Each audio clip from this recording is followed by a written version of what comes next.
bien grande, un letrero que dijera, llorado se viene de casa. O sea, quien llora mama, para nada. Estamos creando un mundo de llorones. Bueno, sí, 100%. Sin ¿Vale? ninguna duda. Tanto llorado se viene de casa. ¿El líder se hace o se nace con ello? Para mí un líder en un 80% es algo más innato que adquirido. El líder se hace. Se hace. Se hace. El conocimiento os hará libres. ¿Qué es para ti la libertad?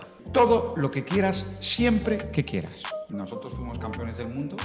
Tú llegabas a la selección 9 meses de temporada a golpes. ¿Cuál sería la diferencia entre influencia y manipulación? La influencia pura es más sostenible en el tiempo. La manipulación, tarde o temprano, entra en crisis. ¿Cuáles dirías que son las cualidades que necesita un líder en el siglo XXI? Esta es la pregunta del millón.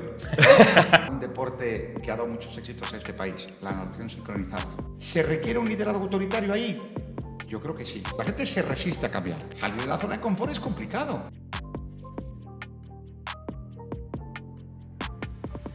Muy buenas a todos, estamos de nuevo en otro capítulo de Mask Off. Guille, ¿qué tal? ¿Cómo estás? Muy bien, hoy invitado muy especial, por favor, procede a presentarlo. Muy especial y parece que el podcast lo hemos hecho incluso antes de empezar. Estamos hoy con Francisco Loscos. Fran, ¿qué tal? ¿Cómo estamos? Muy bien, encantado. Bueno, encantados. Un lujo y además una enorme felicidad de estar con vosotros. Bueno, yo creo que ya nos hemos emocionado incluso un poquito antes de empezar y hemos tocado muchos temas. Bonito café. Bonito café. Café de vida. Que al final es lo importante, café de la vida. Bueno, evidentemente, pero tanto por el café como por la conversación y por todo. El café de la vida, la conversación que ha habido. Eso es, Totalmente, eso es, antesala. exactamente. Una antesala bonita y seguro que está ahora ya en la gran sala, podríamos decir, seguro que va a ser fantástico también. Es así como se hace un podcast, ¿eh? Como lo estáis haciendo. Ese previo café, esa conversación sin ningún tipo de guión, ese distendida completamente. Sí. Ese compartir un montón de ideas locas y luego llegar aquí y decir, y ahora grabamos, pero continuamos. Claro, la conversación como la habíamos hecho hasta ahora, ese es el tema. Pues bueno, así a modo introductorio, Fran, para la gente que no te conozca, incluso para los que te conocen y van a estar viendo este podcast diciendo, oye, vamos a ver qué nos cuenta Fran en esta ocasión, si quieres presentarte un poquito, pues por favor, adelante. Bueno, uno siempre tiene un poquito de vergüenza cuando se tiene que presentar, ¿qué digo, no? No sé yo si tú eres una persona que puede tener mucha vergüenza o no. La perdí hace mucho tiempo, ¿no? Okay. Yo soy profesor en ESADE, en Executive Education, de 3 áreas, que son mis áreas de especialidad, que es liderazgo, talento y cambio. Y más o menos, el 50% de mi tiempo lo dedico a temas de enseñanza ejecutiva y el otro 50% más o menos a consultoría o asesoramiento de empresas en estos 3 factores. Tengo la inmensa suerte de trabajar en diferentes sitios del mundo, por tanto estoy viajando mucho, para lo bueno y para lo malo. Lógicamente, también es una bonita idea, ¿no? La vida profesional, la personal también, pero sobre todo la profesional, es un juego de mochilas y peajes. Mochilas, a llevar una mochila, donde has de meter lo que te interesa meter, lo que aprendes, lo que encuentras, lo que quieres. Y los peajes son los peajes que tienes que estar dispuesto a pagar para llevar la vida que llevas. Entonces, el juego mochila-peaje, yo me lo encuentro mucho, porque lo tengo que expresar muchas veces con clientes, con alumnos, con conferencias. Asuman ustedes, porque las mochilas gustan, los peajes no gustan. No, por supuesto. Bueno, es un poco lo que hablábamos también antes de cómo la gente en general, y cuando hablamos también de generaciones jóvenes que ahora quizá pues llega al punto ya en el que los millennials quieren llegar a posiciones, bueno, quieren o están en ese punto en el que pueden empezar a llegar a posiciones de quizá más responsabilidad. Oiga, yo quizá quiero los privilegios que supone el tener una posición más alta, pero igual no tanto asumiendo la responsabilidad al respecto. Efectivamente, porque peaje para cada uno es una cosa diferente. O sea, yo, previo a la pandemia, yo me encontré, es un cálculo rápido, que yo pasaba 200 noches al año fuera de mi casa, durmiendo en hoteles. ¿De acuerdo? Me recuerda. Eso era, bueno, ¿qué te voy a contar a ti? Eso era bueno o malo. Para mí en aquel momento era bueno porque era, bueno, yo lo disfrutaba. Pero claro, a cambio de eso, yo tengo 3 hijos. ¿De acuerdo? Eso significa que yo he pagado peajes de tiempo. Totalmente. Con ellos. A cambio, tuve que construir historias de calidad. Porque el tiempo es uno. Pero los griegos decían, bueno, es uno, pero tiene 2 dioses. Cronos y Kairos. Cronos es el cronometrado. Yo es el que perdí con mis hijos. Kairos es el de calidad, porque es el tiempo de la intención. Entonces, claro, uno tiene que asumir, cuando paga un peaje, qué está dispuesto a pagar y qué no está dispuesto a perder. Pero peaje hay. ¿no? Claro. Pero dejadme que diga una cosa antes de continuar, porque yo hoy estoy, de verdad, emocionado de estar aquí con vosotros, porque es un ejercicio de ciclo de la vida, ¿no? Ese famoso ciclo de la vida del Rey León. Porque yo conocí a Guille cuando Guille tenía 3 años. Guille es amigo de mi hijo Carlos, estudiaron juntos. Entonces, cuando tú has estado con una persona con 3 añitos, 4 añitos, 5 añitos, lo has traído a casa, has ido a su casa, has hablado con sus papás, da igual, has peleado conjuntamente con otros padres por su educación, bla, bla, bla, bla, bla, bla. Y años después te llama a un podcast suyo y te quiere entrevistar. Me parece que es tan bonito, es tan ejercicio neto de lo que es el ciclo de la vida, ¿no? Es decir, yo ayer, yo no le he enseñado nada a Guille, pero bueno, de alguna manera, ¿no? Yo ayer le amparaba un poquito más, él hoy me lleva a un programa, me lleva de invitado y yo estoy a su disposición, ¿no? Es él el que lidera esto, ¿no? Entonces, joder, es espectacular, la vida es fabulosa, es maravillosa. O sea, yo tenía claro, y esto es algo que lo hablaba con Jordi, yo tenía claro que uno de los invitados a los que quería traer era Fran, básicamente por lo que comentaba él, ¿no? Porque para mí era pues una sensación de decir, entre comillas, estoy como en deuda de decir, esta persona nos ha dado mucho a nivel personal, a nivel más educacional, y yo quiero que esta persona también comparta sus valores, su manera de transmitir, que es espectacular, con lo que nosotros podemos hacerle llegar a nuestros seguidores o la audiencia que podamos tener. Pues igual para mí, o sea que dicho hecho, es que si no lo digo, reviento. Totalmente, bueno, pues te agradezco por las palabras y seguro que sí, Guille estará... Por favor, por favor. Sí, sí. ¿Ah? Bueno, entonces, entrando ya un poquito en los temas que tú, bueno, pues tocas un poquito más, vamos a centrarnos así de primeras, aunque, ya te digo, no habrá guión y seguro que saltaremos de uno al otro constantemente, al tema del liderazgo. Sí. ¿Cuáles dirías que son las cualidades que necesita un líder en el siglo XXI para triunfar? Esta es la pregunta del millón. porque además, fíjate, seguramente podríamos alargarla tanto como quisiéramos, porque tiene que ver también con el momento geopolítico, con el momento empresarial, con la tipología de organización, lo que sea, ¿no? Yo creo que, por tanto, podríamos hacer pequeñitas derivadas, ¿no? Pero a grandes rasgos yo creo que un líder tiene que ser un extraordinario narrador, narrativa. Fíjate que ya no hablo de comunicador. O sea, tiene que ser una persona que tenga una capacidad narrativa extraordinaria para enamorar, para seducir. Creo que tiene que tener una integridad, unos valores, una ética extraordinarias, porque estamos en la era de los conflictos, estamos en la era de la complicación, estamos en la era de la complejidad. Entonces, la ética del líder, ¿de acuerdo? El saber entender lo que da, lo que aporta, saber jugar esas cartas, ¿de acuerdo? Luego, lógicamente, tiene que tener una elevadísima capacidad de impacto e influencia, ¿vale? Al líder se le sigue, no se le obedece o no se le debería tener que obedecer. Tiene que ser un gran creador de escenarios de confianza. Porque cuando tú estás en la era de la incertidumbre, la desconfianza, de alguna manera, nos aparece a todos.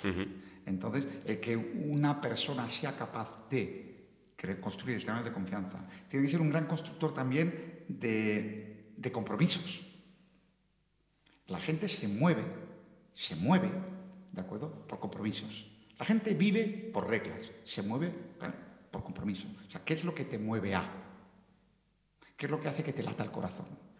Yo siempre digo, aquel líder que es capaz de hacernos latir el corazón es el gran líder. Totalmente. Porque al final tú puedes vivir con la cabeza o con el corazón. Lo hemos hablado antes. De acuerdo, cada uno que elija, ¿no? Yo siempre he elegido el corazón, pero cada uno que elija. A partir de ahí, si tú vives con la cabeza, tienes que hacer caso a las ecuaciones racionales. Si tú vives con el corazón, tienes que hacer caso a los latidos. Entonces, el que decide vivir a latido limpio necesita líderes que se lo conecten. Y el que necesita la racionalidad, pues líderes que les creen esa racionalidad. Yo quiero intervenir aquí con una pregunta que va más allá de las cualidades que debe tener un líder. Ahora vamos a poner las premisas. ¿Un líder es algo innato? ¿El líder se hace o se nace con ello? Claro, ¿tú qué crees? Para mí, naces con ello. No es algo que sea de manera... O sea, que puedas adquirir de manera... Claro. Con los años. Entonces yo tengo que jubilarme ya, porque llevo toda la vida construyendo líderes y ahora me dices que no. He fracasado en mi vida. No. El líder nace. Para mí... Vamos a ponerlo a nivel porcentual. Para mí un líder en un 80% es algo más innato que adquirido. Voy a hacer una pequeña intervención yo aquí, voy a dar mi opinión si os parece.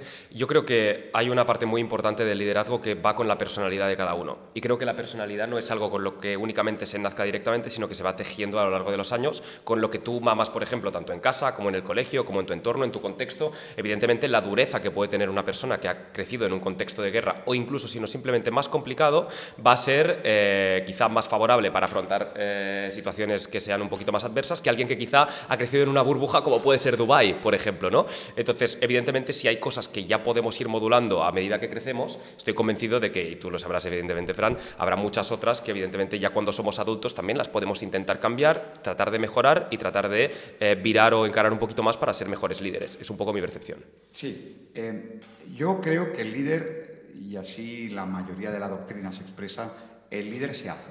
Se hace. Se hace.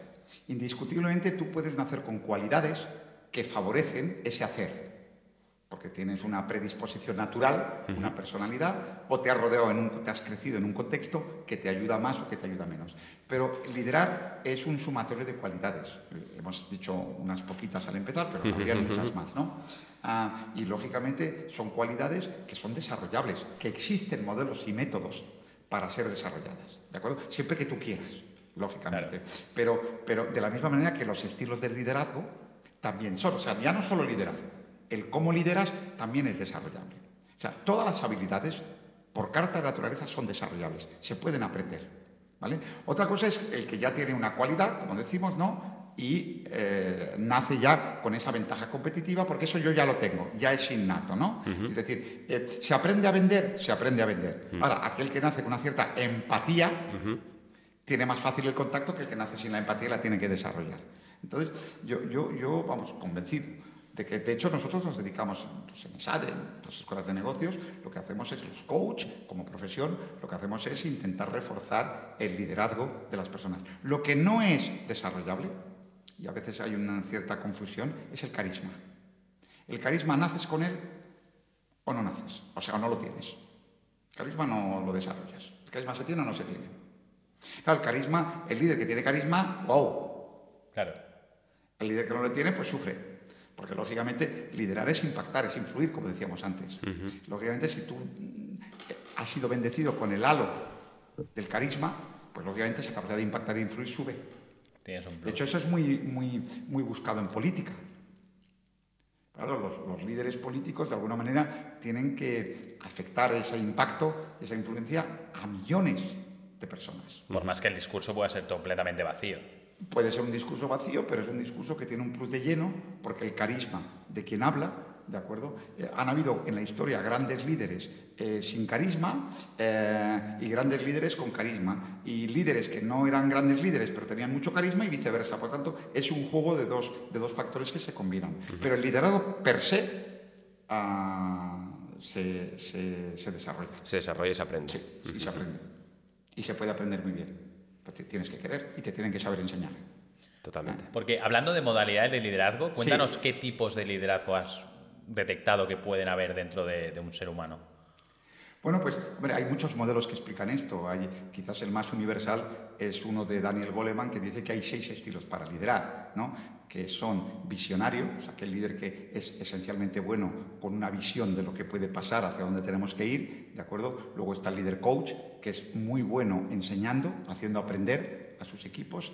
Está luego el liderazgo afiliativo, que es muy bueno creando esferas de confianza y armonía en los equipos. De hecho, si me permites un pequeñito inciso aquí, dicen, yo no he tenido el placer de conocerlo personalmente, dicen que el liderazgo afiliativo es la gran cualidad de un señor que logró un hito como líder en nuestro país, Del Bosque, el ex seleccionador nacional. Dicen que tenía un liderazgo afiliativo extraordinario, tiene, ¿de acuerdo? Y fíjate que si lo pensamos bien, nosotros fuimos campeones del mundo, que no deja de ser una organización, una selección, por 2 razones. Una, porque posiblemente tuvimos el mejor talento de la historia conjugado en esa época. Y 2, porque hubo un líder que supo hacer que ese talento, que no nos olvidemos, que venía de pasar las épocas de mayor conflicto Correcto. entre las dos organizaciones que suministraban talento a la selección, que eran Barcelona y Madrid. Correcto. Aquellos grandes debates, peleas, Mourinho, Guardiola, uno, el otro, las de esto, las discusiones, las Champions, el Pepe, el otro, el Alves. Ya. Y todo esto, tú llegabas a la selección después de haber estado 9 meses de temporada a golpes, entre comillas. Sí. Y el liderazgo afiliativo de Del Bosque dicen que fue una de las causas que te permitió, o que permitió a la selección, poder afrontar aquello como brothers, ¿no? Como hermanos, por tanto, afiliativo. Luego está el participativo, que es el de moda ahora, ¿no? Esto empieza en Silicon Valley, ¿no? ¿Usted qué piensa? ¿Tú qué crees? ¿No? Todos los líderes hoy quieren parecer que son participativos, pero eso es otra historia. Luego está el líder timonel, ¿de acuerdo? Sígueme, y el autoritario. Los 6. Vale, para ti, ¿cuál es el más efectivo? Los 6. Los 6. Porque depende. ¿Y crees que un líder tiene que saber también ser una mezcla de todos ellos en ciertos momentos de... Todos los líderes tenemos un poquito los 6. Vale. La gracia sería tener mucho de los 6. Claro. Pero eso solo lo tienen los superhéroes de Marvel. Porque tener mucho de los 6 es prácticamente imposible. No se da. Ahora, todos somos un poquito los 6. El tema es en qué momento, de acuerdo, tú tienes que sacar, si es que lo tienes, cada uno de los estilos. Claro, completamente. Hablando, pues ya no tanto quizá de cómo en cada momento hay que sacar uno u otro, vamos a entrar pues en alguna cosa que, por ejemplo, hemos tocado antes de entrar aquí en el podcast, que es un ejemplo de cómo el liderazgo autoritario puede ser útil para ciertas situaciones, ¿no? Porque precisamente sé que es algo muy circunstancial o algo muy concreto, pero al mismo tiempo creo que es muy interesante porque es un ejemplo que a mí personalmente pues me ha dejado bastante patidifuso, ¿no? Podríamos decir. Así que nada, si nos puedes contar un poco la experiencia esa en la que el liderazgo autoritario puede ser útil y por qué. Bueno, ejemplos de liderazgo autoritario útil hay muchos. Es decir, cualquier proceso de cambio en una organización que tenga que hacerse en muy poquito tiempo,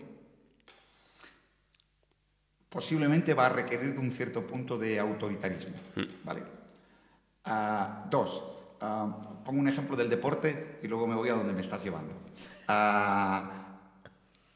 Si tú vas a un deporte que ha dado muchos éxitos a este país, la natación sincronizada, donde ganar o no una medalla, que es el KPI, el objetivo, depende de 3 decimales que dependen de la vista de los jueces, no de llegar el primero en una carrera o tocar en la piscina primero la pileta. No.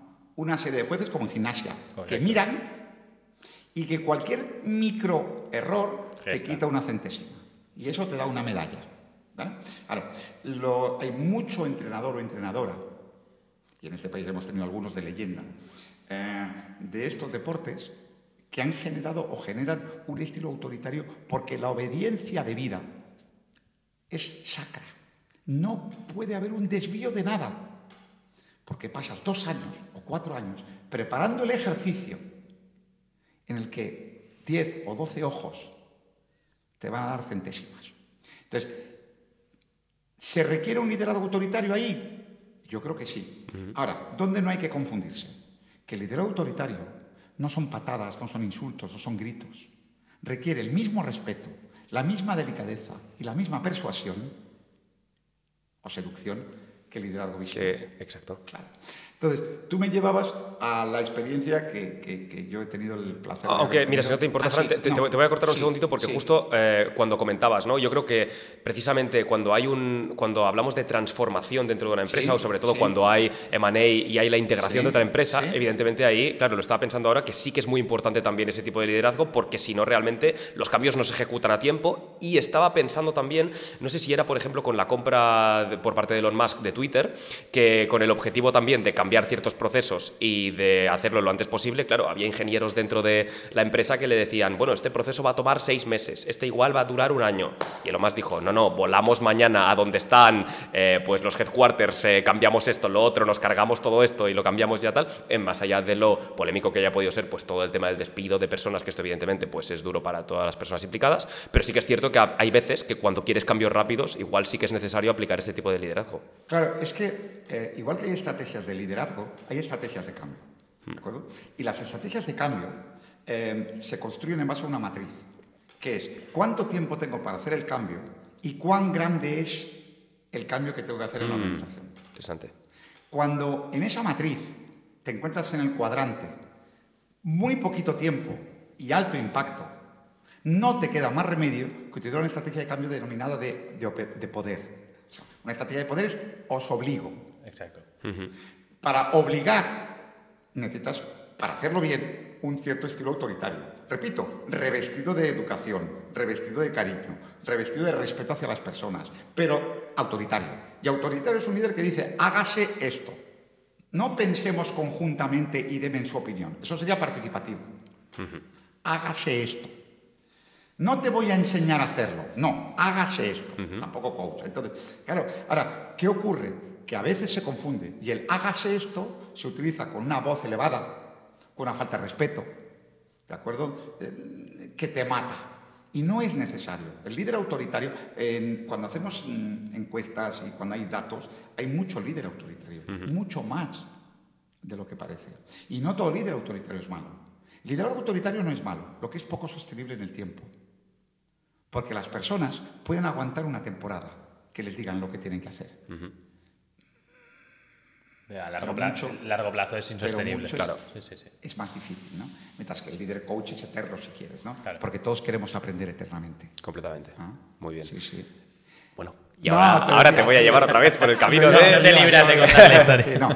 Yo compartía con Jordi Guille, tomando un café antes de venir, una experiencia trabajando con el ejército en otro continente, en otro país.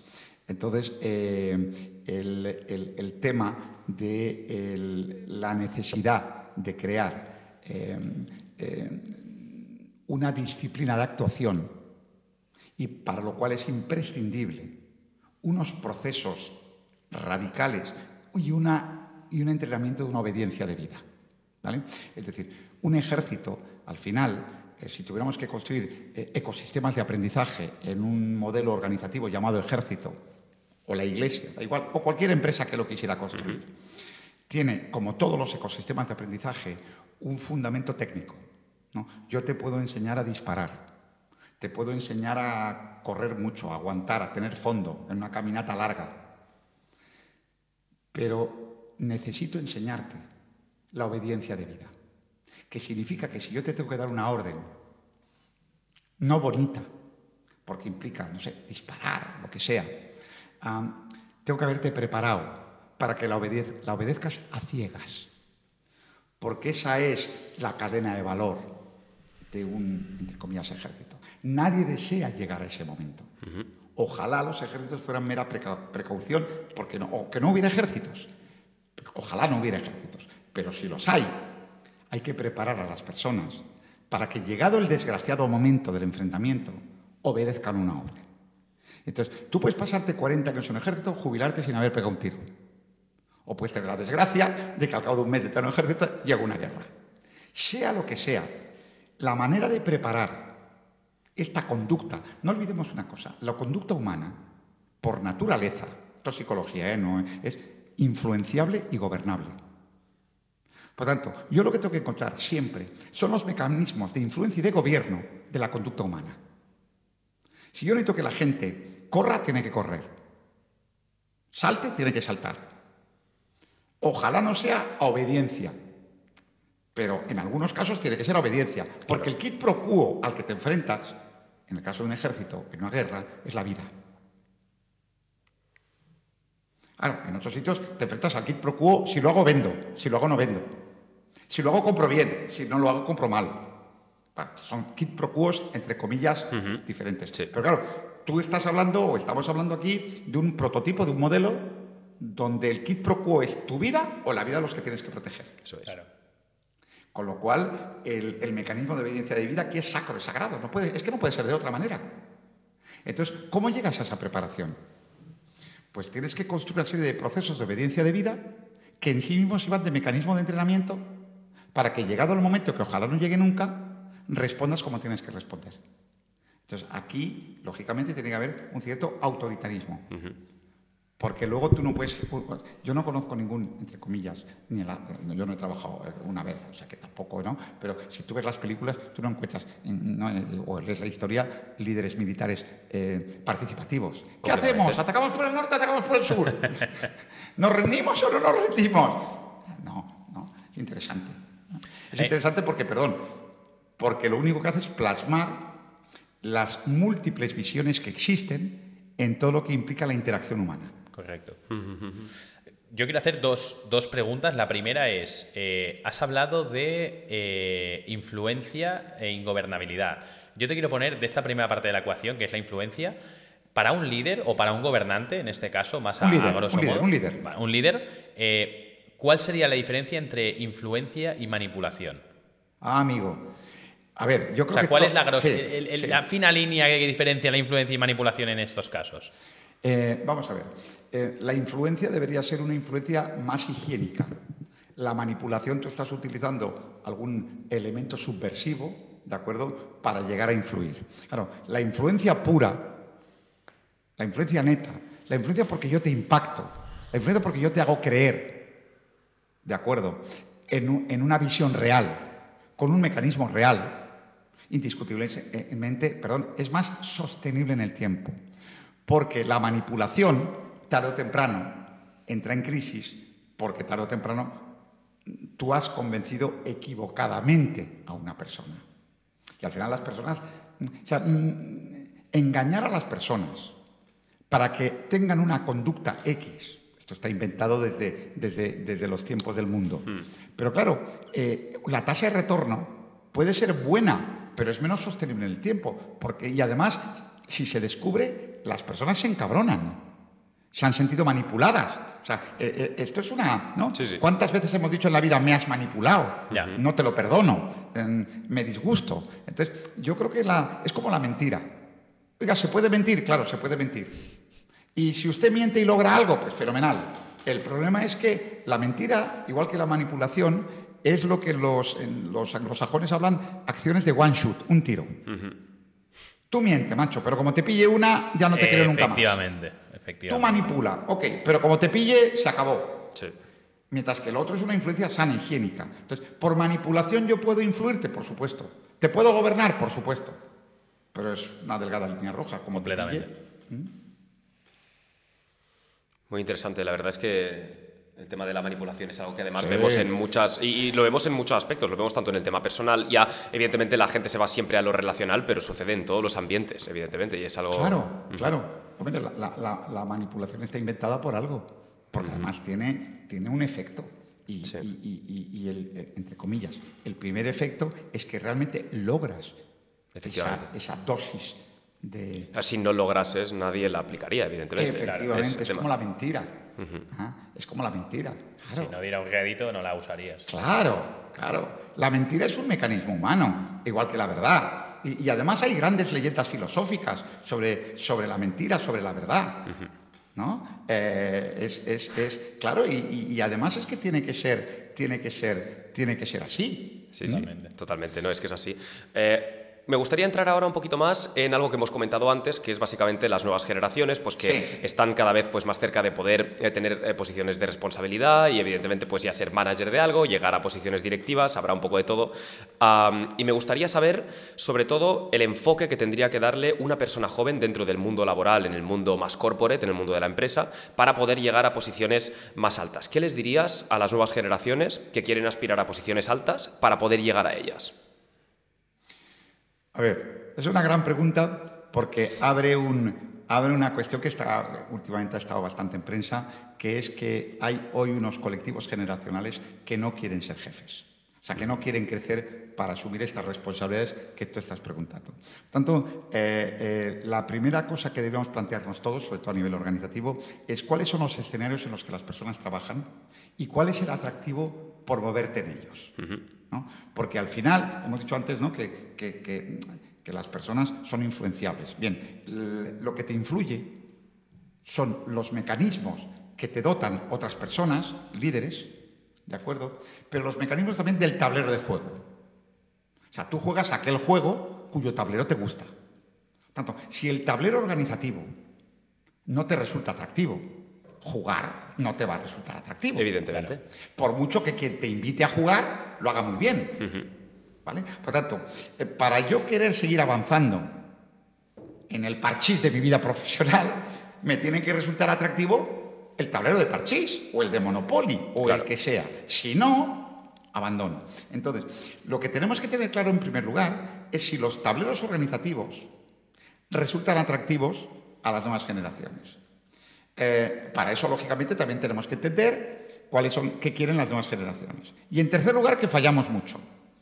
Tenemos que empezar a encontrar gente para incorporar a las organizaciones que transpiren lo mismo que transpira la compañía. Eso es lo que se llama la conexión de propósitos.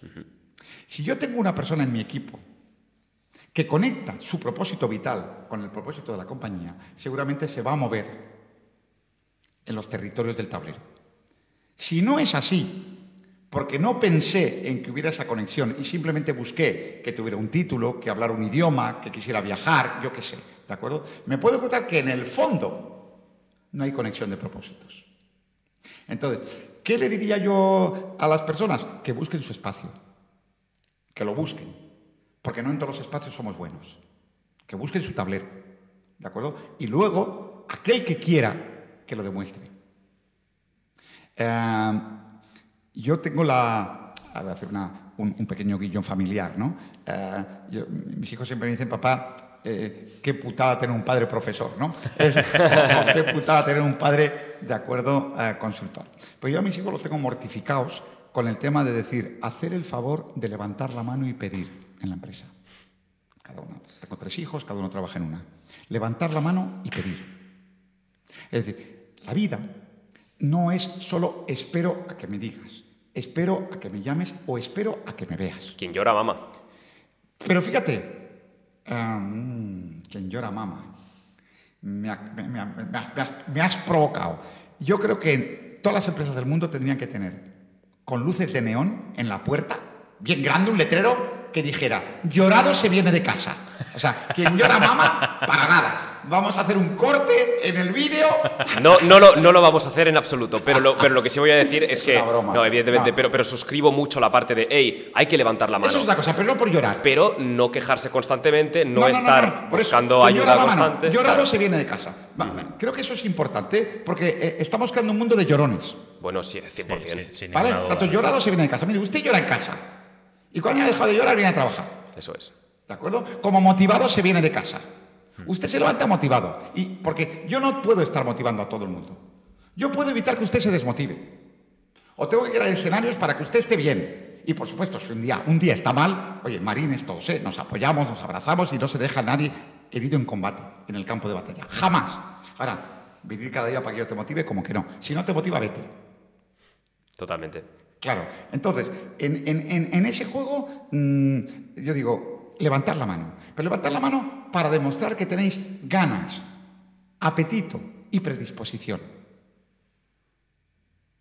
Hay un modelo muy interesante, que además sale de un estudio muy interesante hecho con los marines en Estados Unidos, que un buen día se encuentran allí en el colectivo, en West Point, en los marines, que hay una tasa de deserción mayor de la esperada, deserción voluntaria. Entonces empieza a estudiar el tema y una profesora, Angela Duckworth, entra a estudiar lo que está pasando y acaba construyendo ahora verás por qué digo esto, una teoría denominada GRIT, en la que dice que el talento está basado en muchas cosas, pero en 2 grandes conceptos, que es la pasión y la perseverancia. Bueno, 100%, totalmente. La pasión y la perseverancia. Luego ya define eso y bla, bla, bla, a lo que voy. Entonces, yo creo que levantar la mano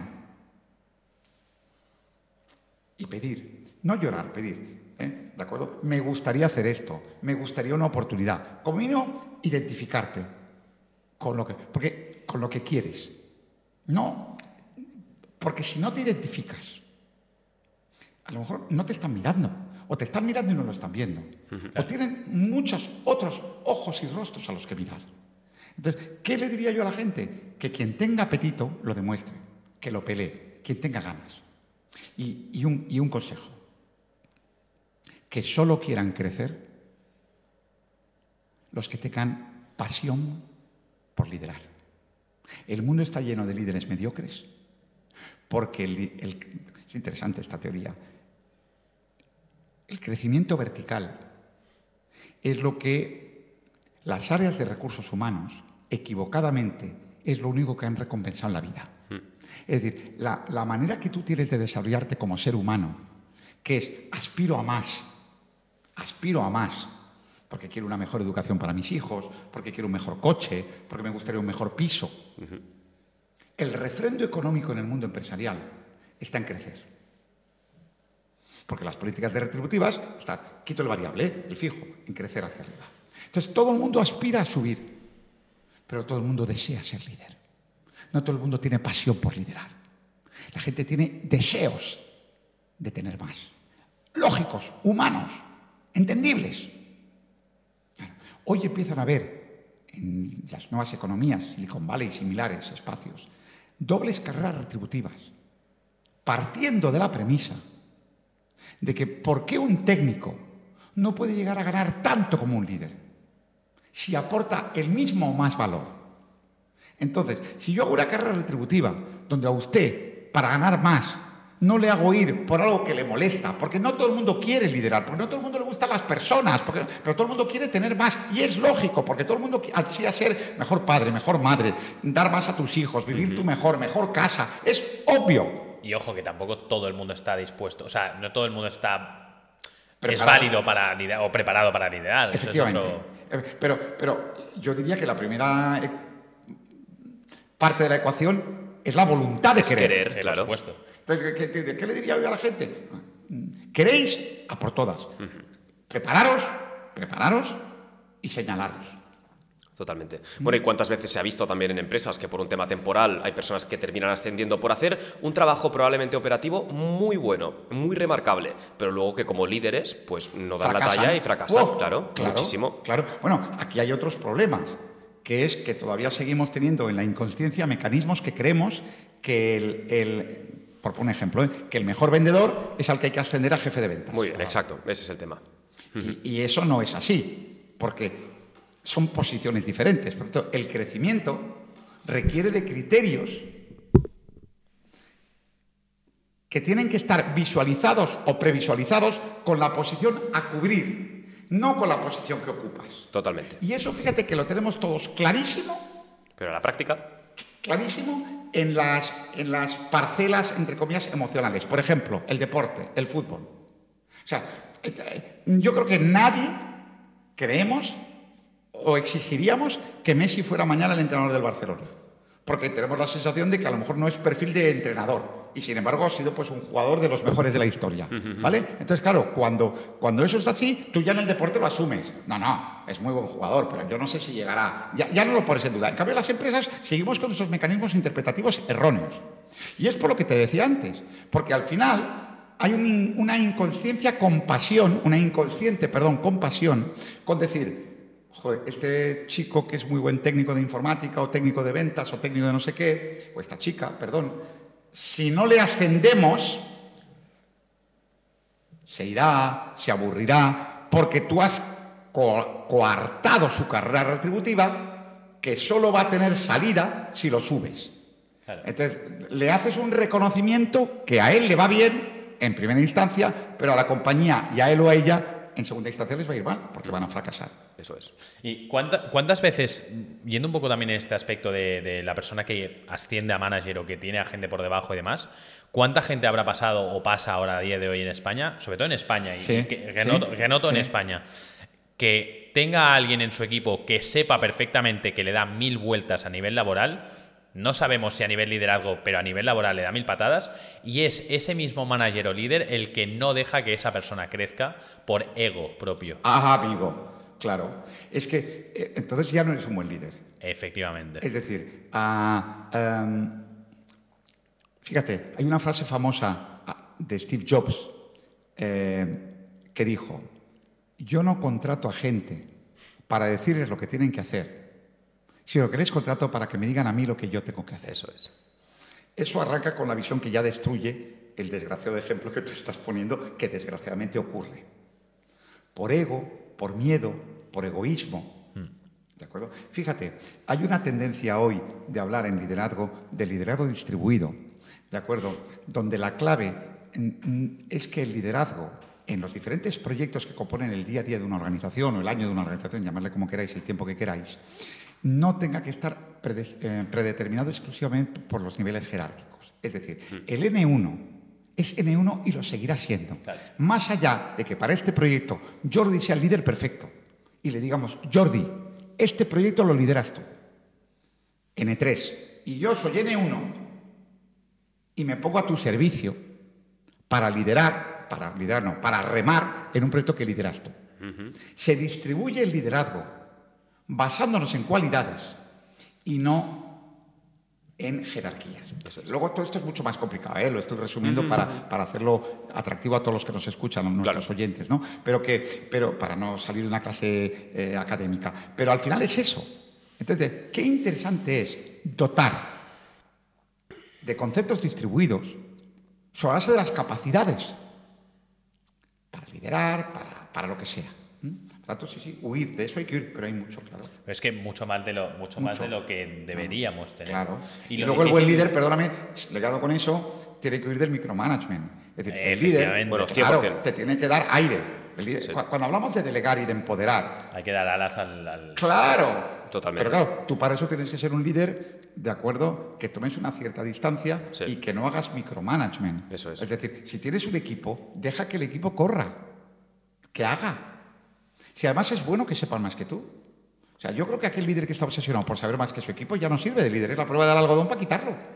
De hecho, es bastante curioso como, o sea, yo por ejemplo estoy, ya te lo he contado antes también, Fran, que estoy bastante metido en todo lo que es distribución mayorista, por ejemplo, Sí. porque me dedico tanto a importación y exportación, y realmente algo que veo es que hay veces que quizá un propietario le va bien su distribuidora en un cierto país y abre otra, y luego abre otra, entonces dice, oye, yo quizá como propietario me quiero desvincular un poco, ergo, voy a contratar un CEO para que esté manejando mis negocios. maneje. Exacto. Entonces, aquí quiero comentar dos cosas. La primera es, ¿cuántas veces el propietario no es realmente capaz de delegar esas funciones al CEO para que esté manejando el negocio como él considere bajo su perspectiva y su profesionalidad, experiencia, etcétera, y siempre está interviniendo? Este es un punto. Y luego, también en relación con lo que has dicho, hay veces que, por ejemplo, yo qué sé, llega a una posición de mucha responsabilidad alguien que ha sido, por ejemplo, un directivo en marketing. Ahí dices, ok, quizá ahora tengo que estar gestionando una gran parte de la empresa o incluso toda la empresa, pero hago un micromanagement dentro del área de marketing porque es mi especialidad y me olvido de otras que igual son más importantes para la empresa o igual de importantes, como puede ser ventas, finanzas, etcétera, porque no lo domino tanto. Entonces creo que es muy fácil caer en estos puntos de decir, oye, voy a delegar o voy a tratar de delegar esto, pero luego no soy capaz de hacerlo porque tengo que estar vinculado de la forma que sea. Sí, es que fijaros, en cualquier organización hay una consideración que es función, una función, las funciones. Luego están los roles que se requieren para esa función. Cuando tú eres propietario y tienes CEOs, tú has de ejercer el rol de propietario, que seguramente es ser el gran accionista, el gran inversor, el gran lector de las mega tendencias, bla, bla, bla, bla. Pero ya tienes un CEO cuya función es, por tanto, tiene que ejercer ese rol, que es liderar el proyecto. Cuando tú te intrometes, ya estás haciendo algo equivocado. Claro. ¿De acuerdo? Ya estás haciendo algo equivocado. ¿Vale? Esto, volvemos a lo mismo. Porque yo siempre tiro al deporte para poner ejemplos radicales de absurdeces que tú las verías absurdas en el fútbol, ¿de acuerdo? Pero que las ves en tu empresa y se asumen. Esto es como si en un determinado momento, no sé, Florentino Pérez o Joan Laporta decidieran que bajan a jugar un partido de fútbol. ¿De acuerdo? Porque como soy el presidente, este partido lo juego yo. Tendría visualizaciones, ¿eh? Sería Hombre, divertido sería verles curioso. jugar, Todo el sí. mundo se llevaría la mano a la cabeza, qué barbaridad, pero qué es esto, se saltaría al entrenador, pero yo juego porque soy el presidente, perdón. Claro, entonces cuando un propietario se mete a ejercer de CEO o un CEO se mete a ejercer de técnico de ventas, Eso es. Pues macho, te estás equivocando. Otra cosa es que yo como líder te enseñe, te sitúe, te guíe, te refuerce. Eso es. Como te delego, te enseñe, porque delegar, a lo mejor primero te toca enseñar, te acompaño. ¿De acuerdo? Eso es un camino. El otro es, te suplanto. Y cuando suplantas, pues ya te estás equivocando. Entonces la empresa será tuya, la posición será tuya, Pero cuidado, roles y funciones. Y... No. Y entonces, por ejemplo, vamos a ponerte en una tesitura aquí. En el sector hostelería Sí. se dice mucho lo de la mano del amo engorda el caballo. Y Sí. si tú no estás en tu negocio, Sí. sobre todo en hostelería, por eso lo he Sí. enfocado ahí, Sí. muchas veces no vas a tener quizás el éxito que en el caso de que sí lo estuvieras. Nos lo dijo Miguel Puchón en ese caso, el dueño de Sí. Mantequerías Pirenaicas, Sí. que nos decía: yo soy partidario de intento estar en los 5 restaurantes de mantequerías más luego los Sí. otros restaurantes que Sí. tengo mis socios, Sí. porque quiero que mi producto salga de una determinada manera muy particular, que todo mi producto sea de esta calidad, tal. ¿Cómo entonces explicamos esto que acabamos de decir de saber delegar en el mundo hostelería, por ejemplo? Claro, es que, fíjate, asumiendo que si él lo dice es porque lo vive y su éxito le avala, ¿vale? Pero si lo asumimos, ya no puede crecer más. Claro. Ya está atrapado por su visión. Y no Porque podría en no un podrá futuro... tener 50 restaurantes. O Completamente. no podrá irse a Madrid. O no podrá irse a San Sebastián. Porque no podrá estar a la vez o sea, estará limitado por él. Entonces, si tú tienes un modelo que el negocio eres tú, Claro. perfecto. Pero entonces vas a renunciar a El negocio otros... eres tú. Entonces, si él es el negocio, es el negocio. Claro. Tengo tantos espacios como tiempo tengo. Perdona, Fran, Sí. voy a hacer un pequeño comentario, simplemente muy rápido. Esto, por ejemplo, claro, se ve mucho si tú quieres vender una empresa. En el momento en el que la quieres vender, si tú eres el propietario y estás tan involucrado en la operatividad, jamás podrás vender la empresa porque estará sujeta a que tú formes parte de ella. Esto lo explicaba, no sé si conoces un empresario americano que es también, creo que es padre de inmigrantes ilegales, que se llama Patrick Bet-David, que él, por ejemplo, contaba cómo una empresa que tenía en Estados Unidos no la podía vender hasta que se desvinculó y se fue a vivir a otro estado simplemente para poder venderla y demostrar que funcionaba igual, aunque él como propietario no estuviera involucrado. Y lo importante Claro, que es. de hecho, en compraventas de empresas, muchas veces se suele pedir al propietario que no abandone, es una cláusula de la compra, durante 2 años. Eso es. Para que haya una transición de mercado, que el mercado, lo que sea, ¿no? Los clientes, los proveedores, lo vean. O sea que esto es habitual. Ahora, Sí. decir, el ojo del amo engorda el caballo, pues claro, lo que ves es que es un claro relativo. Porque claro, tú tendrías que construir un modelo, quizás el reto es cómo construir un modelo para que el caballo siga engordando y mi ojo sea otro ojo. A lo mejor no es un ojo presencial, sino es un ojo, me lo invento, visionario. A lo mejor no es un ojo presencial, pero es un ojo basado en la confianza. Porque claro, si un producto para el cual hay una receta que pone de manifiesto la calidad que yo deseo, yo tengo que estar, porque si no, no acaba de algo falla. No digo que algo falle, no me atrevo a decir que una persona de claro. éxito falla, entiéndame, pero si algo me está atando. Y si es así, porque es así, perfecto. Porque puede ser. El producto soy yo, si yo no estoy, no hay producto. Perfecto. Pues entonces, de acuerdo, entonces tienes que estar. ¿Qué otra cosa puede ser que el restaurante siga funcionando y siga facturando los números que pueda hacer, pero que el producto no sea el mismo, pero aún así atraigas al mismo público? Es decir... Claro, es que los productos a veces son personas. Es decir, no sé, Carlos Alsina, periodista, Sí. es el producto. Es la persona y es el producto. Si no, o cualquier locutor o cualquier presentador, Totalmente. tú eres el producto. Mira, The Wild Project, Jordi Wild es el producto. Claro, Evidentemente. si tú no estás, vendrá otro sustituto con la misma línea editorial, con la misma franja horaria, con todo igual. Pero algo no será igual. Se perderá la esencia. Bueno, pero eso es porque sí que son, entre comillas, un prototipo de modelo organizativo de negocio basado en el talento personal e intransferible del que lo hace. Sí. Pero esos son contados en los negocios estos. Claro, una cadena de restauración, a mi modo de ver, no debería tener esta dependencia, creo yo, salvo que yo fuera el cocinero, que solo hago yo los productos y por tanto, como llego donde llego, voy a 3 sitios a hacer productos cada día. Bueno, pues ya está. Pero es que no quiero otra cosa. Fantástico. Claro. Todo depende de lo que quiera. Completamente. Sí.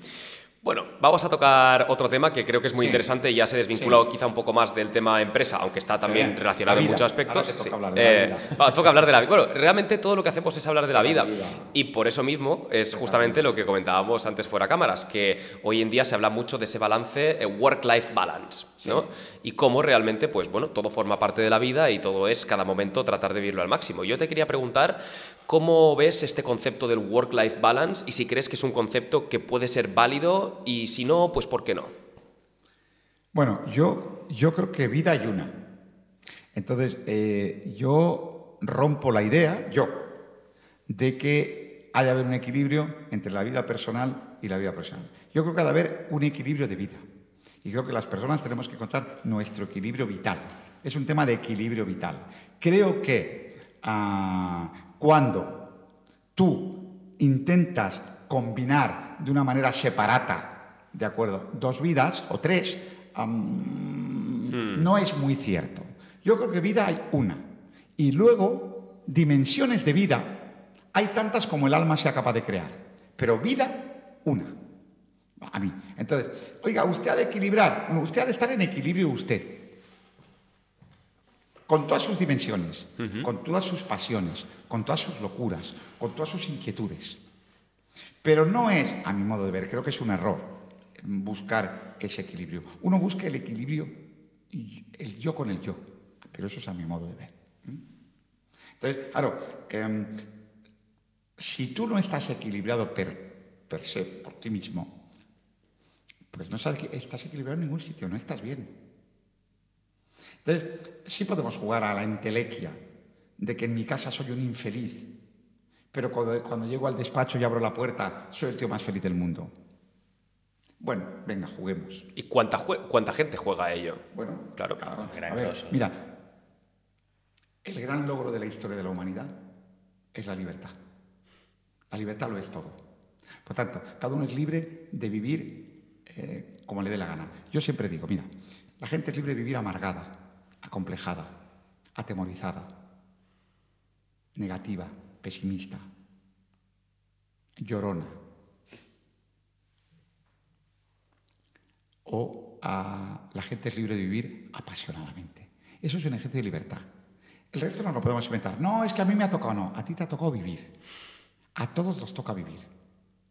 Por supuesto que hay gente que pasa peores cosas y pasa mejores cosas, que nace en sitios más cómodos e incómodos. Gente que tiene que pelear más y que tiene que pelear menos. Pero nadie te ha dicho que el que nace, entre comillas, millonario, sea más feliz que el que nace pobre. El arquetipo felicidad es el que cada uno desea, tiene, quiere y valora. Entonces, yo cuando era pequeño, mi familia tiene una casa delante del mar, en un pueblecito de pescadores, bueno, antes era de pescadores, ahora es de turistas, delante de la playa, en el sur de Tarragona. Y había un pescador, y además pescador de remos, que nos llevaba a pescar de vez en cuando. Teníamos 6 añitos, 7 añitos, y mis padres pues nos dejaban salir a pescar las redes a las 6 de la mañana con ellos, bueno, da igual. Entonces, estos pescadores eran un icono para nosotros, ¿no? Y uno de ellos, que se llamaba Manolo, el pescador, en la época que vivía Onassis, y decía: yo no le tengo ninguna envidia, tiene una barca de remos ni de motor, pescaba cada día las redes. Y yo me puedo permitir comer lo mismo que come él, 3 comidas al día. Yo para un bistec, un entrecot gano, y al final me moriré como él. Y entonces yo recuerdo que yo era pequeño y yo pensaba, este Manolo está chalado, macho. Y yo ahora mismo me quedaría todo el dinero de Onassis, no, bla, bla, bla, eso de la sí. ¿no? Pero es el recuerdo bonito de Manolo el pescador, ¿no? Y al final dices, tienes lo que tienes, peleas por lo que peleas. ¿Os acordáis de aquel programa de TV3? A mí me chiflaba el título, sobre todo, ¿cuándo se apagan las llums? Era un programa de entrevistas muy bonitas, cuando se apagan las llums. Y al final, detrás lo que había era, ¿qué ocurre? ¿Cuándo empieza la verdad de la vida? Es cuando por la noche se apaga la luz y duermes. Ese instante de cuando se apaga la luz es donde estás tú solo contigo mismo. Y ahí es donde se rinden cuentas. Tú solo contigo mismo. Entonces, ahí, que tengas mucho dinero, que tengas poco, lógicamente la rendición de cuentas de uno mismo tiene que ver con cómo has vivido ese día, entonces, ¿dónde está el ser de cada uno? Está allí. Entonces, ¿por qué estamos en la cultura, en la época de la depresión, de los psicólogos, del coach? Yo tengo la sensación, con todo el respeto para esas profesiones, que yo no soy ninguno y las admiro, ojalá lo fuera, que la gente se rinde antes, o que ya empieza las batallas rendidas, o que ya empieza pensando que la lucha tiene que durar poco o nada, pero que me tiene que llegar todo. Entonces al final dices, joder, hemos venido a este mundo, o deberíamos vivir este mundo, latido a latido, lucha a lucha. Claro. Pero ahora queremos derechos sin responsabilidades. Bueno, esas son derivadas, claro, derechos, exigencias, bueno, pero por no entrar en los temas estos que serían políticos de quiero un derecho, ¿no? Pero al final dices, bueno, detrás está la esencia humana, que da igual que sea para trabajar o que sea para vivir, o que sea para construir una familia. Entonces, al final dices, bueno, ¿yo qué quiero? ¿Yo a qué aspiro? Peléalo. Sé. Cuando hablamos en trabajo, yo siempre digo, o aconsejo, no es una idea mía, es vieja, las compañías deben tener gente que sean, no gente que esté. ¿No? Tú, Guille, tienes que ser planeta, no estar en planeta.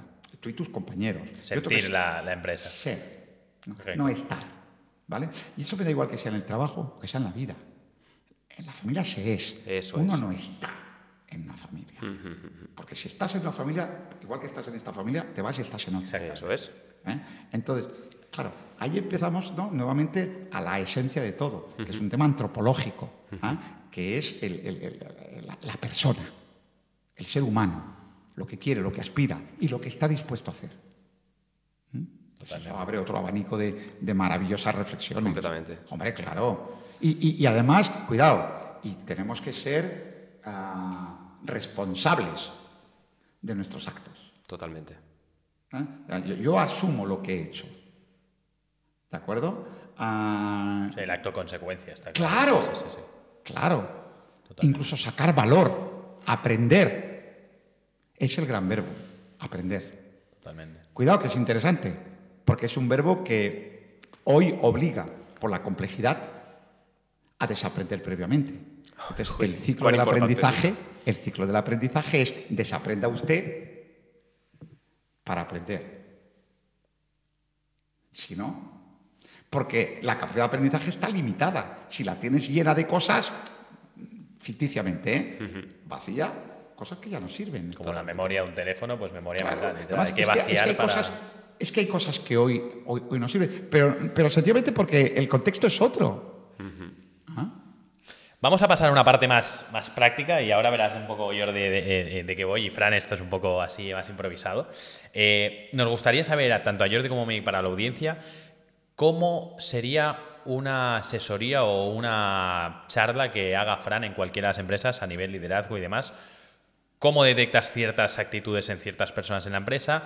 En general, ¿cómo es una mentoría, una terapia de Francisco Loscos en una empresa? Bueno, Francisco Loscos no hace terapia. Bueno, no, que es una broma. Digo, por si alguno no ha empezado, tiene un estudio de terapeuta. No, yo soy un poco de todo.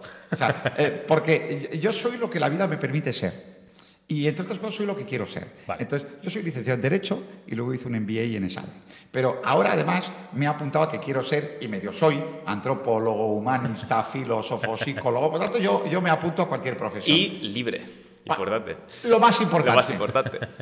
Esto es lo más importante. Es lo más importante. Fíjate. Ahora contesto aquí, pero es que me has pinchado. Es que luego también querré entrar en el tema de la libertad, pero vale, como quieras. Luego sí, luego vamos a la libertad, que te quería poner un ejemplo. Muy bien. Es decir, yo hago potencialmente 3 cosas.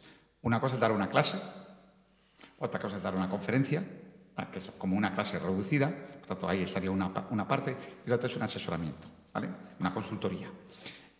Lógicamente una clase lo primero que tienes que hacer cuando la preparas es tener claro a qué público objetivo va, ¿de acuerdo? Porque la quieren y prepararla, ¿de acuerdo? Para que cumpla ese objetivo. Claro. ¿Vale? Es, entre comillas, sencillo. O más sencillo que lo que viene ahora. A lo otro es una consultoría. Yo hago 3 tipos de consultoría. De cambio, transformar compañías, de liderazgo, construir, reconstruir, repensar modelos de liderazgo para esa compañía, o de talento. Oiga, vamos a plantearnos si los códigos de talento que existen en estos momentos nos sirven para... Hay que rehacerlos o revisionarlos de cara al mañana, ¿vale? Claro, lógicamente, la primera, en esta cosa que tienes que hacer, bueno, primero es que te expliquen lo que quieren.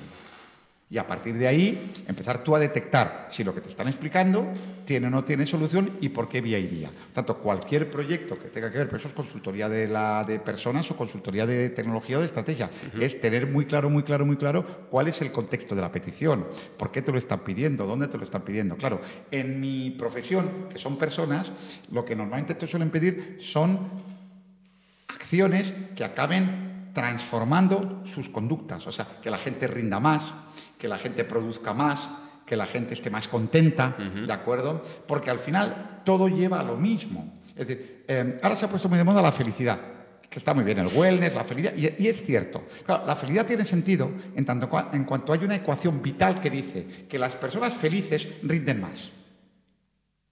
Y como yo dirijo una organización, quiero que mi gente esté feliz. Correcto. Pero quiero que esté feliz no solo por voluntad católica, de que qué bonito es que la gente sea feliz. Quiero que sean felices por humanismo, pero porque ese humanismo tiene una réplica a nivel en una productividad. Sí, completamente. Entonces, claro que quiero que la gente esté feliz y que la gente esté preparada y que la gente esté conectada. Entonces, cuando nosotros trabajamos en estas cosas, pues lo que hacemos es hacer un análisis de esta situación y constatar, ¿de acuerdo?, si esto es trabajable o no, porque a veces no es trabajable o hay que trabajarlo por otros mecanismos. Porque el ser humano, en la vida, en la parcela del trabajo, por supuesto, se acostumbra a hacer las cosas de una determinada manera. Se malacostumbra, más bien. Se acostumbra y se malacostumbra, ¿de acuerdo? Y entonces, cambiar cuesta mucho. No es fácil.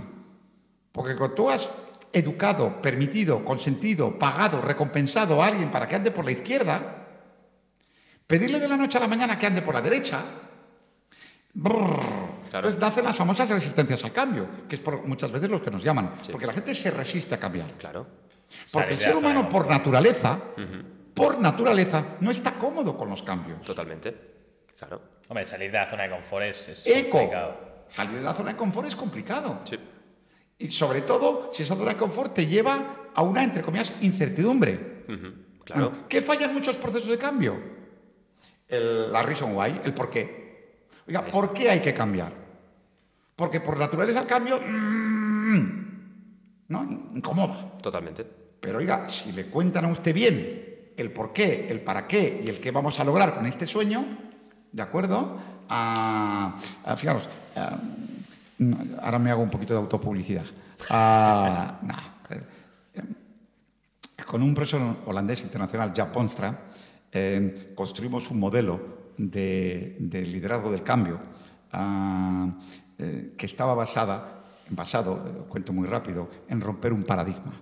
O sea, históricamente, el cambio se sigue considerando, que tiene que empezar por crear lo que se llama una sensación de urgencia. Es decir, o tú inquietas a las personas sobre el no cambio, o las personas no cambian. Eso es. ¿Vale? Crear una sensación de urgencia. Perfecto. Y aún así no cambian, muchas veces. No cambian, estoy de acuerdo. Esto ha sido, 30, 40 años, así. Desde que el señor Kotter, el autor de esta idea, escribe su mágico libro, 8 etapas para transformar una organización. Bien, fenomenal.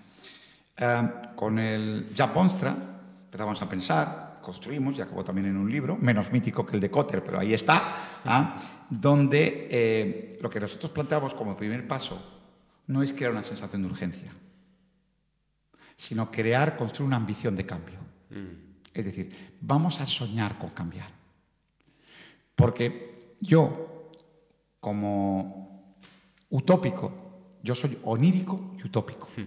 Como onírico y utópico, quiero creer que las personas ambicionan ir a más, ir a mejor, si se lo sabes contar. Y me niego a pensar como utópico y onírico Muy bien. que para que la gente cambie le tienes que generar urgencias o miedos. No me da la gana pensar que el ser humano es así. Y luego me dirás, pero lo es. Bueno, lo es y yo me gano la vida con esa realidad. Yo creo que es darse cabezazos contra una pared. Pero yo prefiero decir que puedo ser, que soy capaz de llegar a una organización, co-construir una ambición por la cual cambiar, como dices Simon Sinek, trabajar el porqué, comunicar el porqué, desentender un poquito del qué y del cómo, centrarme en el porqué, seducir a las personas y promover el cambio. Muy bien. Vamos ahora a tocar el otro tema que estábamos comentando hasta ahora, por el que hemos dicho de la libertad. Hay una periodista, básicamente hay una periodista y escritora que a mí me apasiona, que se llama Cristina Martín Jiménez, que dice: ¿el conocimiento os hará libres? ¿Qué es para ti la libertad? La libertad, para mí, es la sensación, que el conocimiento nos hará libre, lleva toda la razón. A mayor conocimiento, más sensación de poder hacer. Y si puedes hacer, tienes más esferas de libertad que si puedes hacer menos. Pero para mí la libertad es el acto supremo, la libertad de hacer todo, digo en utópico si quieres, todo lo que quieras, siempre que quieras. De no tener nada que te frene, ¿de acuerdo? Lógicamente, el 100% de la libertad no existe, porque tú vives en un mundo interconectado. Es decir, y si tú haces algo aquí, lo invento, tus hijos pueden verse afectados por ese algo que haces. Si tú haces algo así, tu empresa puede verse afectada por eso que haces. Si tú hoy dices, no voy a trabajar, y tienes que ir a trabajar, creas un agujero, creas un problema y alguien lo tiene que solventar. Por lo tanto, las esferas de la libertad tienen que ser esferas que tú tienes que construir dentro de un paradigma que se llama vida, en el que tienes que intentar que a ti te beneficie, pero intentar no perjudicar a nadie, ¿de acuerdo? Entonces, a partir de ahí, sentirte libre es sentir que, sobre todo, el tiempo es tuyo. Porque para mí la libertad es el tiempo. ¿En qué dedicas el tiempo? ¿En qué haces con el tiempo? No en qué gastas el dinero. Claro. También eso, mira, eso es lo más fácil de tener libertad. La tarjeta Visa que llevas aquí o los billetes que llevas ahí te los gastas al salir en una copa, en un vino, en un queso. Ya está. ¿Eso es libertad? Sí, también. Ahora, el tiempo, ¿no? Ahora, ¿por qué hoy en los modelos de trabajo se busca esta especie de idea de teletrabajar, de conciliar tiempos? Porque la gente valora cada vez más el tiempo y busca ciertas esferas de libertad. ¿Y qué es el trabajo? El trabajo, y tiene que ser así, es un constructo laboral, contrato, legal, más que laboral, perdonadme, donde hay un espacio de tiempo que tú te ves obligado a darle a quien te paga. Pero si sigues pensando, ahora voy a ser un salvaje y pido disculpas, cuando tú creas una familia, es otro tipo, ahí no hay un contrato legal, pero hay un vínculo que también te lleva a un tiempo que significa que cuando sales de A vas a B, que te levantas en B, que te acuestas en B, que comes en B, que cenas en B. Entonces, todo va construyéndote espacios de tiempo. Para mí la libertad es la máxima expresión de que los tiempos son tuyos. Te voy a contar una cosa íntima.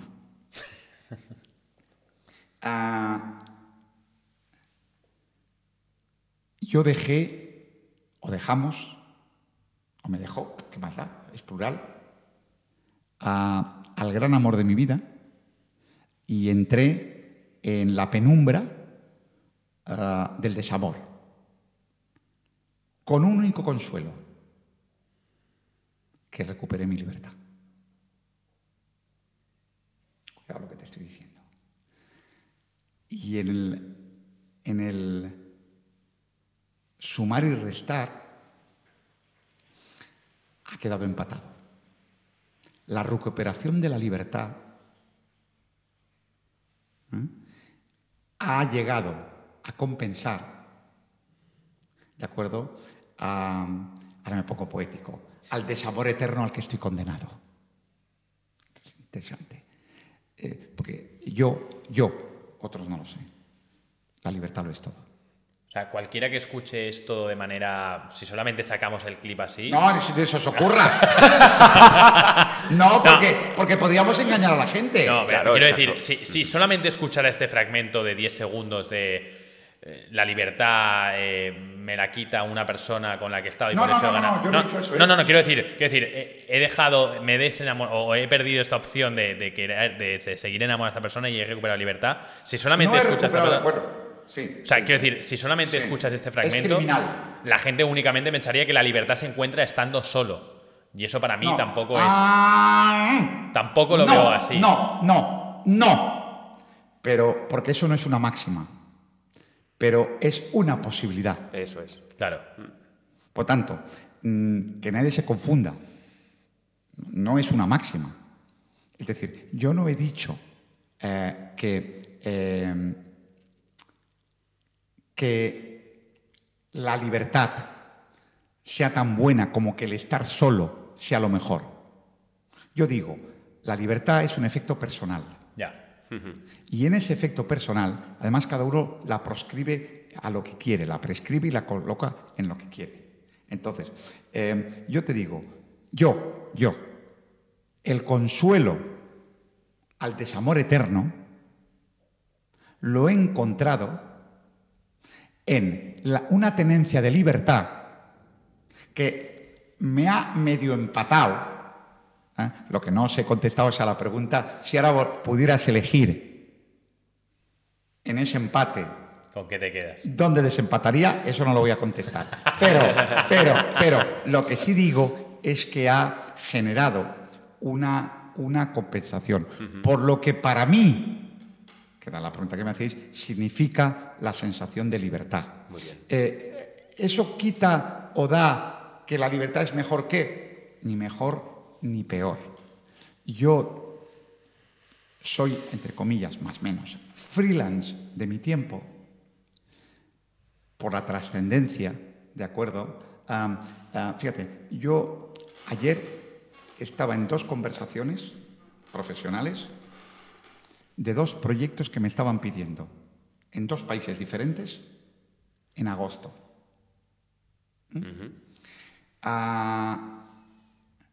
Y el único tema en el que yo estaba debatiendo si voy o no voy es si quería y si me cuadraban, porque había un soslayo mezclado, ¿no?, de fecha, si lograba separar.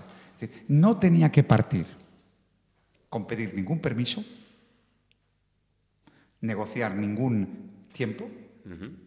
No digo permiso familiar, incluso profesional. Yo tengo una vinculación con las empresas en las que estoy trabajando, que tengo escenarios de libertad expresamente pactados para poder hacer con ese tiempo libre lo que yo quiera hacer. Entonces, cuando tú incluso construyes tu vida profesional con un cierto arquetipo de espacios de libertad, es porque para ti eso es muy importante, esa libertad. Luego para otros no lo será. Totalmente. Y yo creo que la libertad también, creo que es muy importante y creo que hay aspectos comunes en todo el mundo. Al mismo tiempo, la libertad también es algo muy subjetivo y que se vive de forma muy personal. O sea, bueno, no sé si querías decir... No, sí, Sí, total. perfecto. Por ejemplo, a nivel personal, ya que tú te has abierto un poco, yo me abro también un poco. Para mí la libertad, en mi caso, es poder tomar decisiones en momentos concretos que realmente no... Bueno, no es... Voy a reformularlo, porque quizá iba a decir que no supongan un coste de oportunidad muy grande. Mentira. Realmente el poder tomar decisiones es asumir que hay un coste de oportunidad de las decisiones que tomas. Y eso es siempre así. Pero lo que quiero como libertad... Exacto. Lo que quiero como libertad es elegir cuál es el coste de oportunidad al que renuncio. Ese es el tema. Entonces, personalmente, para mí, en este punto de mi vida, pues bueno, yo lo he dicho antes también, yo vivo en Dubái. Yo resido en Dubái. paso mucho tiempo en Emiratos Árabes Unidos a lo largo del año, pero también me gusta mucho estar en Barcelona. ¿Yo a día de hoy considero que soy una persona que se siente plena en Dubái? Por supuesto. Ahora bien, ¿considero que se vive mejor en España que en Dubái a pesar de ciertas dificultades en las cuales no vamos a entrar más a nivel social, político, etcétera? También lo considero, pero yo renuncio a esto porque considero que tengo una oportunidad de tener un futuro mejor o de poder lograr unos objetivos a largo plazo que me he puesto en como metas, estando ahí, básicamente. Ya está. Pero fíjate una cosa. Tus metas, las de Guille, las mías, son una plasmación del ejercicio de la libertad. Porque las metas son las que cada uno se interpone. Entonces, desde el momento que tú te pones, tú te pones tus metas y o te pones tus límites y o cargas las mochilas que hemos dicho antes con unas cosas y o estás dispuesto no a pagar los peajes que estás dispuestos a pagar, todo eso responde a criterios de libertad. Yo, poquitas cosas, bueno, como todo padre, intentas dejar volar a tus hijos y les vas dejando mensajes, ¿no? Pero una cosa que yo, un mensaje cuasi eterno con mis hijos, siempre fue, mira, la vida está llena de puertas. Intentar que os cierren las menos posibles. Las puertas, cerrarlas vosotros. Exactamente. Muy Prepárate para que te cierren las menos y las puedas cerrar tú. De alguna manera es una declaración de libertad. Totalmente. Por tanto, la libertad, como decíamos antes, la podemos llevar hasta los extremos que consideremos, ¿no? Entonces, pues esa es la magia. Entonces, ¿yo soy más libre que tú? Para nada. ¿Más libre que Guille? Para nada. Porque yo tengo la mía, Guille la suya, tú la tuya. ¿Qué intentamos los tres? Tener la sensación de que con ese espacio de libertad nos sentimos cómodos. Para ti, esa ida-vuelta, para Guille otras cosas, para mí otras cosas. Bueno, este podcast que sale de vuestra alma, de vuestro corazón, como habéis contado, y vuestra ilusión, en la que invertís tiempo, un montón de tiempo, en la que vestís vuestro propio capital, en la que, ¿no? De alguna manera, es un reflejo de que vos...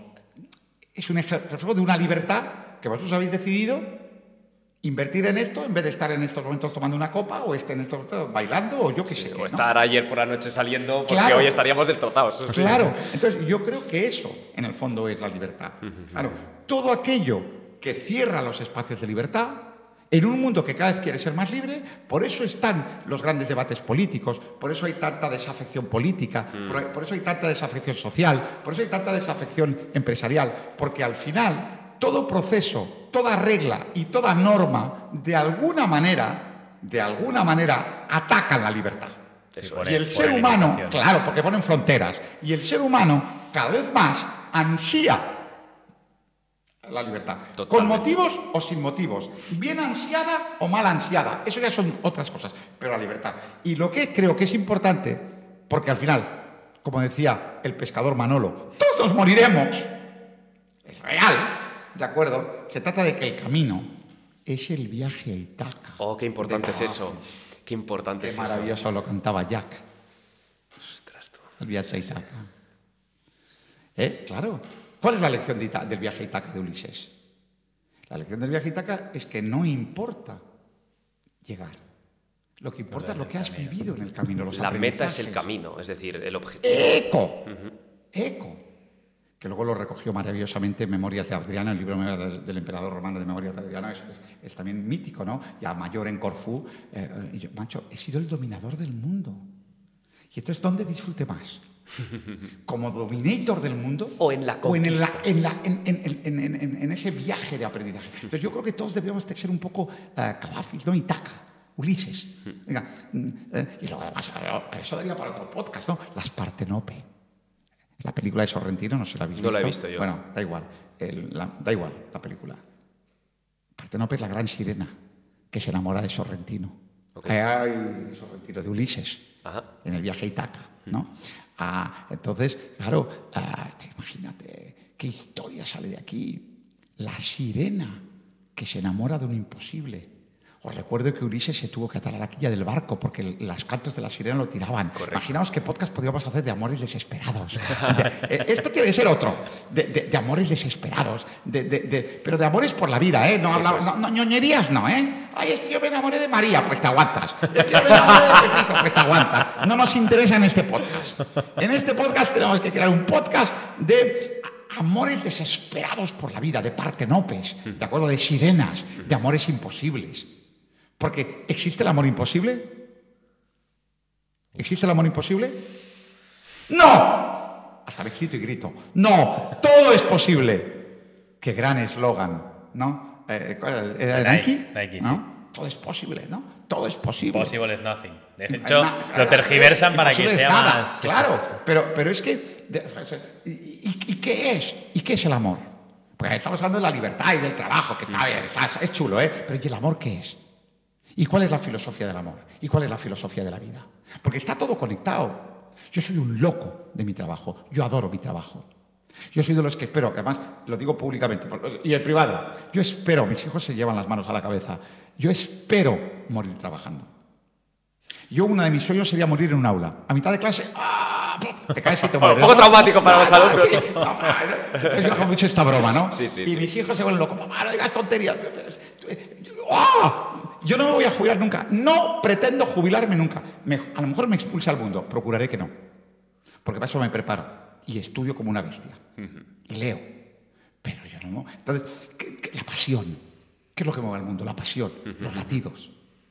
Es que es de las pocas personas que conozco que habla con tanta pasión y con tanto entusiasmo de su trabajo y que dice que le encanta su trabajo. ¡Hombre, claro! Pero o sea, si es que lo es todo. Es muy difícil encontrar a alguien así. Bueno, pero no sé si es difícil. Yo creo que no debería serlo. Pero lo bonito bonito es cuando eso es integral. Es decir, es hablar así de todo. De todo. Claro. De tu pareja, de tus familia, hijos, de tu tu familia, pareja, sí, del de tu vida, trabajo. de tu soledad. Porque antes otro tema bonito. Da Sí, para otro Soledad podcast también. O la solitud, que son diferentes. La soledad es estar solo. Eso La es. solitud es desear tener momentos de solitud.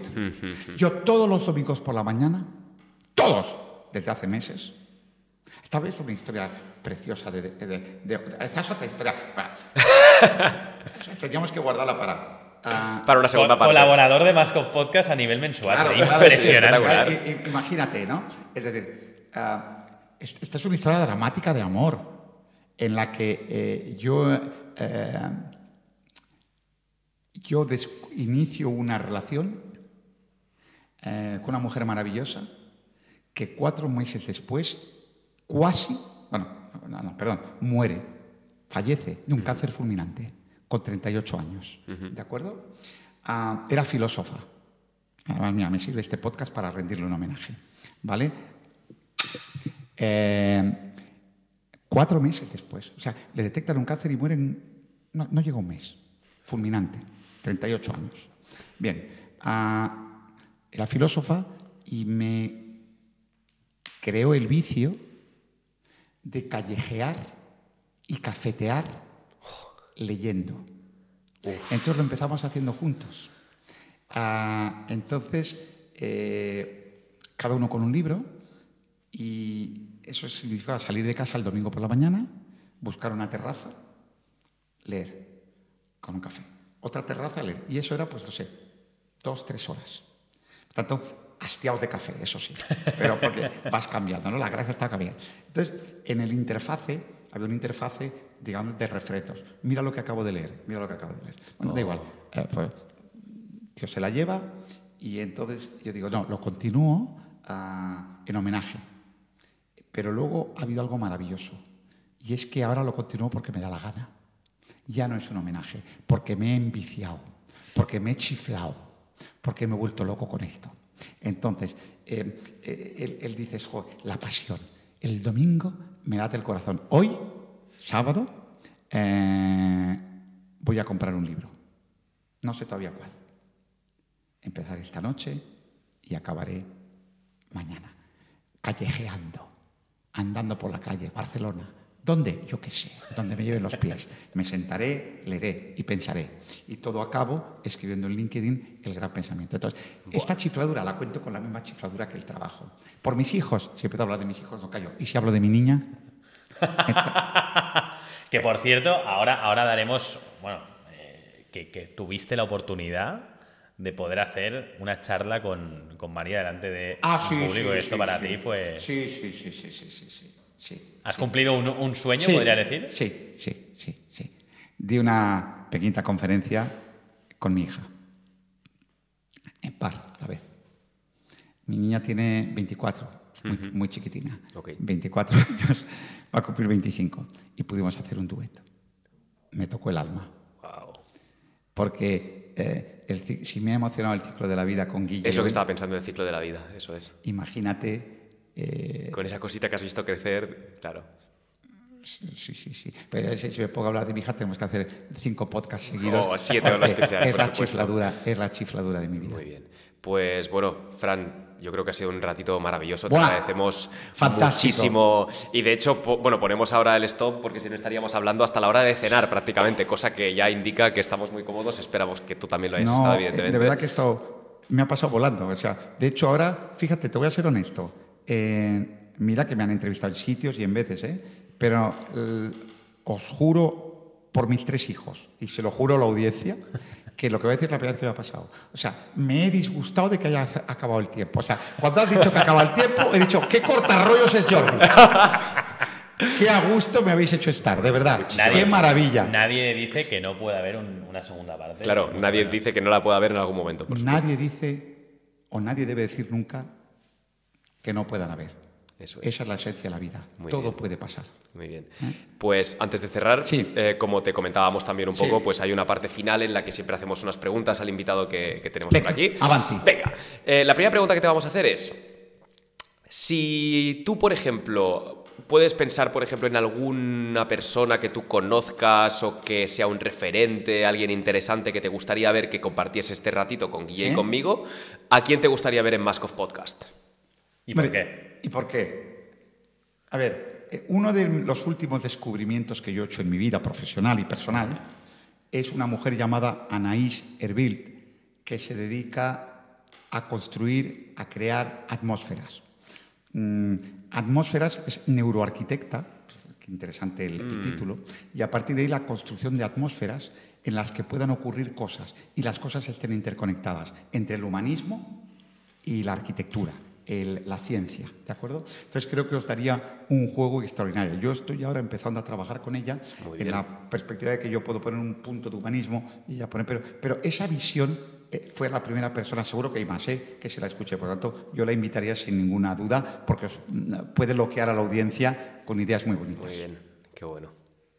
Bueno, y la segunda pregunta que siempre hacemos a todos nuestros invitados es ¿con qué personaje histórico te gustaría tomarte un café o compartir un pensamiento del día? Claro.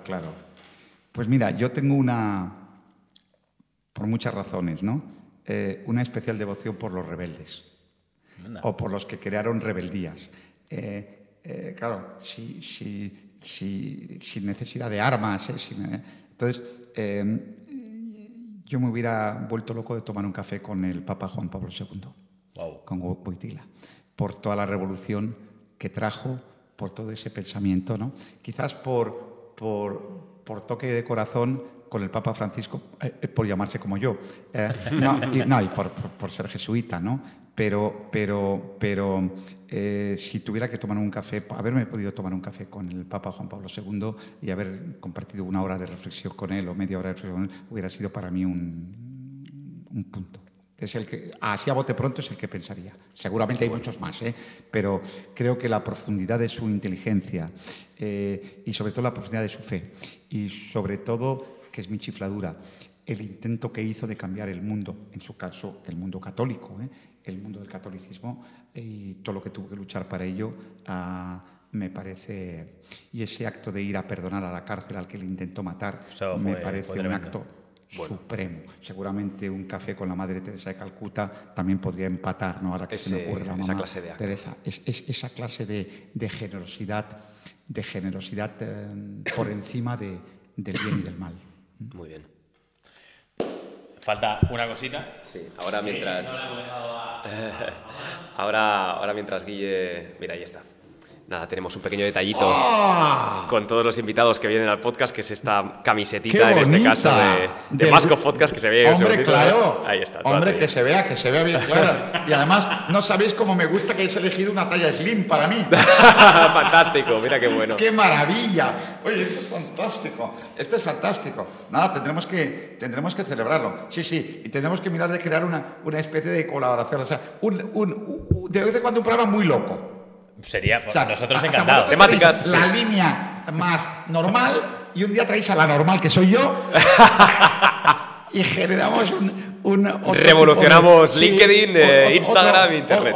Otro tipo de podcast. El podcast loco, o sea, una hora muy loca, claro. pero muy loca, donde vamos a dejarnos ya de trabajos y seriedades, vamos a ir a esto, ¿no? A la filosofía para no filósofos, a la antropología para no antropólogos, a la psicología para no, toda la sociología.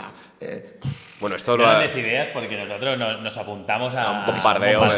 Bueno, esto está todo lo tenemos. Es que el mundo, ahora bromas aparte, el mundo está necesitado de escuchar gente como vosotros. El mundo está necesitado de escuchar a todo el mundo, pero a gente como vosotros, fresca, joven, que lo que estáis haciendo es intentar traer. El mundo necesita conversar.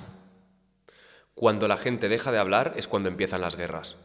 Claro, y el mundo se ha vuelto loco. El mundo se ha vuelto loco. La identidad. Bueno, es que no hay sentido de identidad. Digital. Vale. Está matando la identidad humana. Cuando el mundo se relaciona tanto en digital y se secuestra tanto con lo digital, el problema que tiene el mundo, y es que nos vamos a tener que enfrentar, es que la identidad digital está secuestrando y prostituyendo a la cultura, la identidad. y prostituyendo a la cultura. Entonces, yo creo que estos son actos. Más allá de que luego lo leas, lo escuches por una red, eso es diferente. Pero lo que tú estás usando por una red es una realidad de 3 almas, en este caso la vuestra y la mía, preocupadas, ilusionadas y que por tanto comparten en voz, pero hacerte pensar. No en un proyecto digital que tú te metes y eres el Capitán Trueno y le pegas disparos a no sé quién. Guille, eso me hace una confesión, gran jugador de Call of Duty. En su tiempo. En su día, hace muchos años. Las partidas con mi hijo, con micrófonos los dos. ¿Tú sabes lo que era? Yo estaba en casa y iba oyendo, ¡Guille, dispara, Guille! Entonces, esto forma parte de la historia de mi vida. El Guille dispara, Guille nos ha matado por tu culpa. Porque como además ninguno de los dos les gustaba perder, mutuamente. Pero eso es un icono de mi vida. El Guille dispara, Guille que nos ataca. Hubiese sido divertido compartir alguna partida con Guille y con Carlos. Eso hubiese sido maravilloso. Bueno, Fran, simplemente para despedirnos, si quieres dar algún mensaje directamente a cámara, pues todo tuyo, a no ser que esté todo... No, yo creo que está todo dicho. Está todo dicho. Es agradeceroslo. Sí, el mensaje que doy a cámara es que sigáis el post. De verdad, ojalá pudierais estar aquí, ojalá pudierais ver el corazón, el alma, la ilusión, las ganas, porque esto lleva preparándose con Guille meses, o al menos semanas. Mail arriba, mensaje arriba, teléfono, contigo menos porque estabas en Dubái, ¿no? Pero le ponen tal cantidad de amor y de ganas que esto es lo que hay que apoyar. Porque además esto no tiene ánimo de lucro. Tiene el mejor de los ánimos, hacernos pensar. Muchas gracias, Fran. A vosotros. Maravilloso. A vosotros.